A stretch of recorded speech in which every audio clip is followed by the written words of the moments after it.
Let's talk about how to pay off debt and save up a down payment on a home. Knock knock, Yitzchak here, Realtor and Success Coach, helping you get from where you are to where you want to be. Make sure to like this video and subscribe below. So here are some items that are non-mortgage debt, and they might prevent you from getting a mortgage if you owe too much. We have student loans, we have car loans, credit cards, medical debt, home equity loans, payday loans, personal loans, IRS, and government debt. Your bills like electricity and water and utilities aren't considered debt. Those are your normal monthly expenses. The same goes for things like rental or car insurance, taxes, groceries, and childcare. But how you pay for these routine expenses can easily turn into debt. That means if you choose to pay for groceries, utilities, and electricity with a credit card, and then you don't pay it, that can lead to debt. If you miss just one credit card payment, then you're on your way to sitting on a pile of debt. Here's how to pay off debt. 1. Live on a budget. You can try to avoid this all you want, but you won't ever get ahead if you're spending more than you're making each month. If you want to start getting ahead with money, you have to make a plan and account for every single dollar. Your first budget won't be perfect, but keep practicing. It takes about 3 months or more to get into a habit and stay consistent. The budget is what helps you stay on track as you work towards paying off debt. Number two is tackle small debt first. Now that you've got your budget, it's time to start paying off debt. And the best way to pay off your debt is with the smallest first.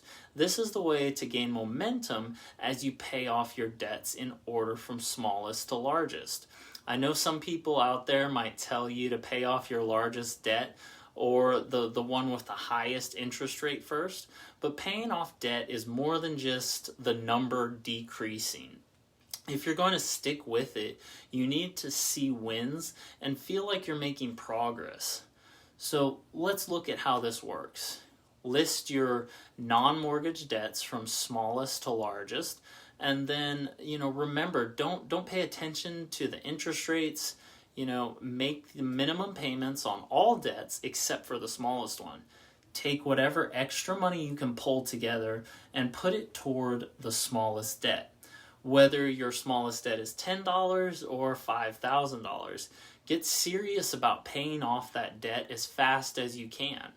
Now, take the money that you were paying on that small debt and add it to what you were paying on the next smallest debt.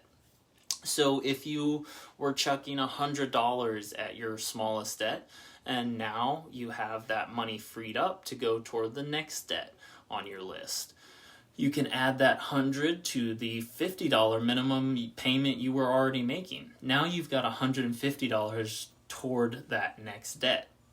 Now keep doing this with the same method until you've paid everything off. Let's go into how to save for a down payment on a home now.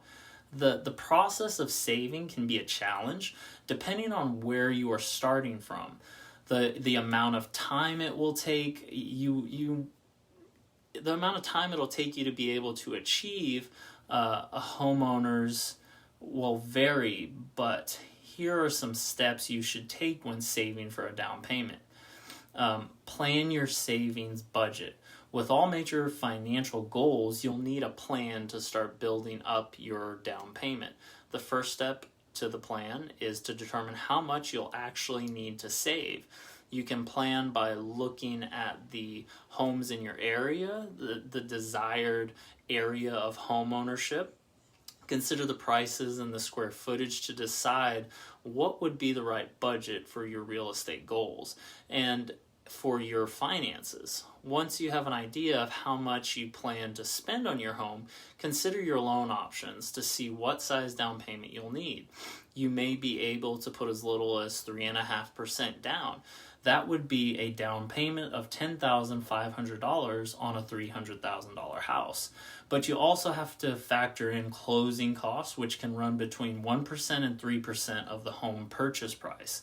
So keep that in mind when deciding on your savings goal. Now that you have a number in mind, you could put your money in a separate high yield savings account. The separate account should help prevent you from accidental spending. Plus, the high yield will give you a few more dollars per month.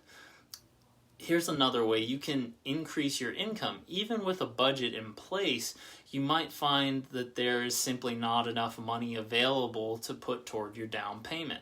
Unfortunately, that's normal when you're looking at buying a home. Most homeowners have to get creative with income in order to increase their savings. There are lots of ways to make extra cash, including working overtime, selling unused items, taking on a second job, or asking for a raise at your current job. It might take some work to find extra income, but the extra effort will be worth it when you make your dream of home ownership a reality. So another thing you can do is cut unnecessary spending. A few places to consider cutting include, spend less on takeout and fast food. Limit your entertainment-related purchases like movies and video games. Wait to take a vacation or make it minimal. Spend less on clothing. Find a more affordable apartment or neighborhood. Get a roommate to save on housing costs. Start riding a bike to work to save gas money. Look for creative ways to cut back on costs in your life.